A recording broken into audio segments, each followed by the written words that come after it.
साड़ी पहनने का ठीक वैसा ही तरीका, शब्दों में तंज भी ठीक वैसा ही है। वो बोलता है कि मोदी है तो नामुमकिन है, शायद अभी वो किसान है भी नहीं। चाय से शुरू हुई थी सरकार और गाय पे अटक गई और विकास की मौसी 10 साल में रास्ते में भटक गई। आवाज भी बिल्कुल उतनी ही बुलंद। আমি সায়নী ঘোষ লোকসভার সদস্য নির্বাচিত হইয়া ঈশ্বরের নামে শপথ করিতেছি। हाव भाव भी ठीक वैसे ही। बंगाल के लोग प्यार से इन्हें छोटी दीदी कहते हैं। संसद में इनकी बात सुनने को सब ऐसे ही मजबूर हो जाते हैं जैसे बंगाल की पूर्व सीएम ममता बनर्जी के लिए हुआ करते थे। इस तस्वीर से तो आप भी यही समझेंगे कि ये खुद को कुछ दिनों पहले तक दीदी की ही परछाई समझ रही थी। और वेस्ट बंगाल इलेक्शन का रिजल्ट आने से पहले 1 मई को सयोनी का ये हैशटैग दीदी वाला पोस्ट चिल्ला चिल्ला कर कह रहा है कि बंगाल की नारी शक्ति एक तरफ है, ममता बनर्जी की तरफ। लेकिन चुनाव के नतीजों ने सब बदल दिया। आज स्पॉटलाइट में है वो जिन्हें बंगाल प्यार से छोटी दीदी बुलाता है, सयोनी घोष। पश्चिम बंगाल की राजनीति में इस वक्त जो चल रहा है उसे सिर्फ एक राजनीतिक संकट कहना काफी ऑर्डिनरी होगा। ये एक्चुअल में एक राजनीतिक साम्राज्य यानी पॉलिटिकल एम्पायर का बिखराव है। चुनावी हार के बाद ममता बनर्जी की तृणमूल कांग्रेस ताश के पत्तों की तरह ढह रही है। 60 से ज्यादा विधायकों की बगावत के बाद टीएमसी के 20 लोकसभा सांसदों ने बगावत का बिगुल फूंक दिया है। लेकिन इस पूरी कहानी का सबसे बड़ा और चौंका देने वाला नाम है सयोनी घोष। जादवपुर से सांसद, टीएमसी का वो फायरब्रेंड चेहरा जिसे कभी ममता बनर्जी की परछाई कहा जाता था। सयोनी घोष ने फिलहाल दीदी का साथ छोड़ कांग्रेस या एनडीए किसी भी दल में जाने की बात खुद नहीं कही है, एटलीस्ट इस वीडियो के रिकॉर्ड होने तक। और तो हर तरफ चर्चा है कि सयोनी भी इस टीम में शामिल है। हर दूसरे आर्टिकल में सयोनी के भी दीदी को छोड़कर जाने की अटकलें हैं। कुछ ने तो ये तक लिख दिया है कि सयोनी 11 जून को 3 बजे तक, जब तक हमने ये स्क्रिप्ट लिखी, कोलकाता से दिल्ली के लिए निकल गई हैं। बट जैसा हमने कहा, उन्होंने खुद अभी कुछ अनाउंस नहीं किया है। लेकिन अगर सयोनी भी इस रेस में शामिल हुई तो ममता बनर्जी के लिए तो ये बड़ा झटका है ही, लेकिन टीएमसी के सपोर्टर्स और सयोनी में ममता को देखने वालों का दिल काफी टूट जाएगा। सयोनी ने सिर्फ 17 साल की उम्र में एक्टिंग की दुनिया में कदम रखा था। साल 2010 में आई टेलीफिल्म इच्छा दाना से उन्होंने बंगाली एंटरटेनमेंट इंडस्ट्री में अपनी शुरुआत की थी। इसके बाद बड़े पर्दे पर उनकी पहली फिल्म आई नोटोबॉर नॉट आउट, शोत्रु, कनामची, अंतराल, राजकहिनी और अपराजितो जैसी कई सुपरहिट बंगाली फिल्मों में काम करके उन्होंने टॉलीवुड में अपनी एक मजबूत पहचान बनाई।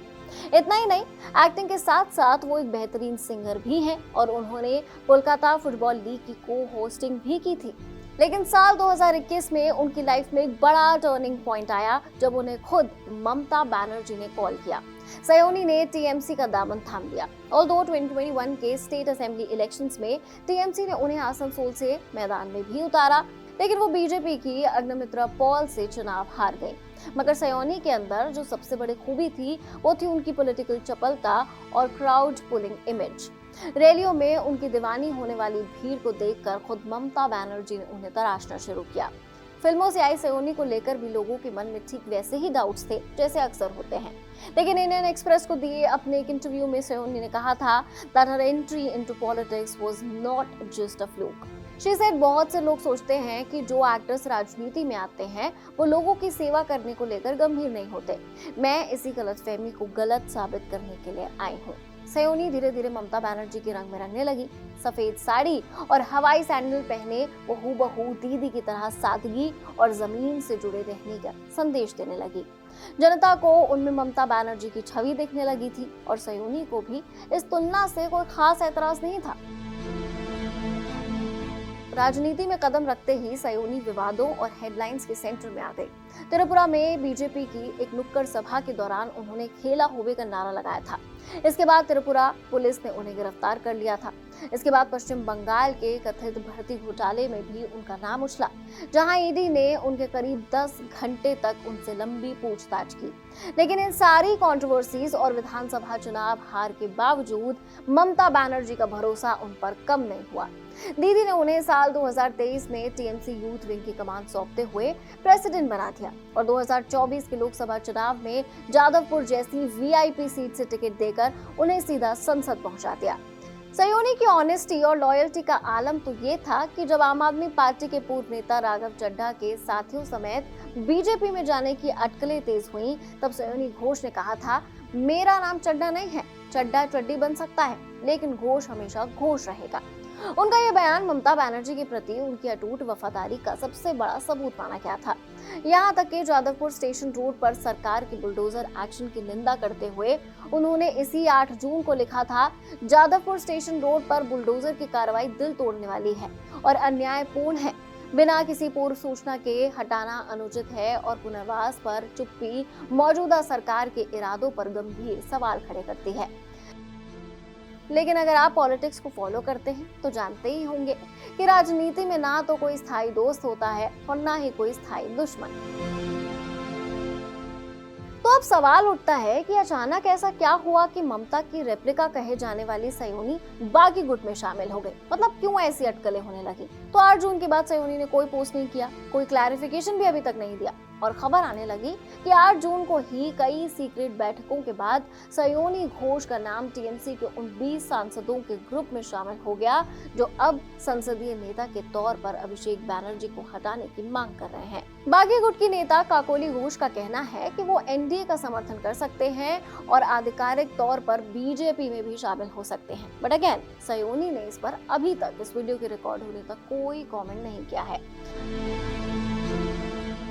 एक राजनेता के तौर पर सयोनी घोष के पास कितनी पावर है ये तो हमने देख लिया। कंक्लूड करने से पहले इलेक्शन कमीशन को दिए गए उनके 2024 के एफिडेविट के जरिए उनकी संपत्ति और नेटवर्थ को भी जान लेते हैं। सयोनी की कुल नेटवर्थ लगभग 91.89 लाख रुपीस है। वहीं उनके ऊपर करीब 59 लाख रुपीस का कर्ज भी है। उनके पास 35,000 रुपीस कैश है, जबकि एचडीएफसी और यूको बैंक के खातों में मिलाकर कुल 10.25 लाख रुपीस जमा है। कोलकाता के गोल्फ ग्रीन इलाके में उनका एक आलीशान घर है जिसकी कीमत 62.64 लाख रुपीस बताई गई है। उनके नाम पर कोई भी एग्रीकल्चर लैंड नहीं है, कमर्शियल प्रॉपर्टी या प्लॉट भी नहीं है। उनके पास 11.03 लाख रुपीस की 4 लाइफ इंश्योरेंस पॉलिसीज हैं, 8 ग्राम गोल्ड और करीब 6 लाख रुपीस की एक होंडा जैज कार है। उनकी कुल चल संपत्ति यानी मूवेबल एसेट्स लगभग 29 लाख रुपीस के हैं। दिलचस्प बात यह है कि उन्होंने शेयर मार्केट, स्टॉक या बॉन्ड से पूरी तरह दूरी बनाई हुई है। 2021 के चुनाव प्रचार में सयोनी घोष का एक बंगाली सॉन्ग काफी फेमस हुआ था, एक बार छेड़े दे नौका माझी जाबो मदीना, जिसे विपक्ष ने तुष्टिकरण का नाम दिया था। लेकिन आज ऐसा लग रहा है कि सयोनी घोष ने खुद ही टीएमसी की नौका को हमेशा के लिए छोड़ दिया है। ममता बनर्जी के लिए ये बिखराव उनकी राजनीतिक यात्रा का सबसे कठिन दौर हो सकता है, जहां उनके सबसे करीबी और वफादार चेहरे ही उनका साथ छोड़ रहे हैं। लेकिन सयोनी टीएमसी से अलग होकर एनडीए को चुनती हैं, तो क्या उनके सपोर्टर्स तब भी उनके साथ रहेंगे? वेल, स्पॉटलाइट का ये एपिसोड आपको कैसा लगा? इस पूरी कंट्रोवर्सी और सयोनी घोष के बारे में आप क्या सोचते हैं? कमेंट्स में जरूर बताइए। कीप वॉचिंग जिंदाबाद।